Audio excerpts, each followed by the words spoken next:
Last night, we talked to New Jersey Governor Phil Murphy, who is nice and game enough to come on, and he explained to us that he closed churches, schools, and parks for the safety and well-being of everyone. We asked him, liquor stores are still open. Why? And he said, because they're essential. That's what the experts say. Watch.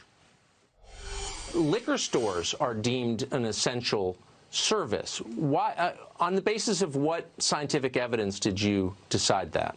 We relied on a whole lot of reasonable input from recovery coaches, addiction coaches, and they cautioned us if we were to shutter those stores down, we'd have unintended mental health and addiction prices to pay, unintended consequences.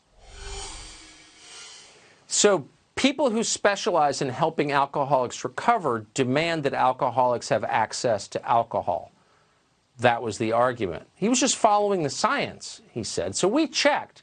Here's the science. According to the WHO, of all places, drinking hard alcohol weakens the immune system and increases the risk that a case of coronavirus will become serious. Now, alcohol is one thing the United States and Europe don't import much from China, so we're actually willing to believe WHO was telling the truth on this one. So no, keeping liquor stores open had nothing to do with the science. The science would have suggested the opposite course. So something else was going on here. How much does the liquor lobby contribute to New Jersey Democrats? That might be worth checking. We guess they probably contribute more to politicians in New Jersey than churches do. Well, one disturbing case out of the state of Michigan suggests that coronavirus may have caused a woman to suffer permanent brain damage. Should we be worried about the long-term effects of this virus on people who haven't been hurt in the short term? It's a real question. To answer it, Dr. Mark Siegel, a Fox medical contributor, professor at NYU Langone Health, joins us now. Doctor, thanks for coming on tonight. Should we be worried about the long-term effects? Yes, Tucker, we should. And this isn't a happy part of the story, because I will say that most of the people that get COVID-19 get mild cases. But if you end up in the hospital, there's about a 25% chance you're going to end up in the ICU. And I want to tell you what that looks like. You can have strokes, damages to the small and large vessels of the brain.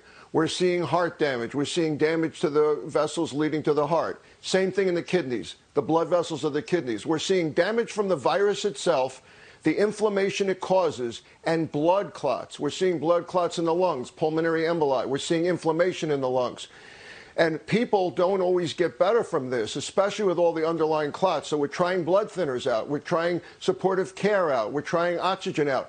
I talked to Dr. Dan Sturman tonight, who's our head of pulmonary. We call him the general, Tucker, the general, head of the ICUs at NYU Langone Health. I said to him, what's the key to people recovering in these situations when they're in extremis? And he surprised me, Tucker. He says it's nursing care, it's respiratory care, it's frequent suctioning, it's diligent nursing care, 24 hours. It's not even the physicians. And we need to put hats off to our nurses tonight for the care they diligently give to our very sick, extreme patients. We get them off the ventilators, then unfortunately we're dealing with long-term disabilities in a lot of cases. We don't know what that's going to mean yet.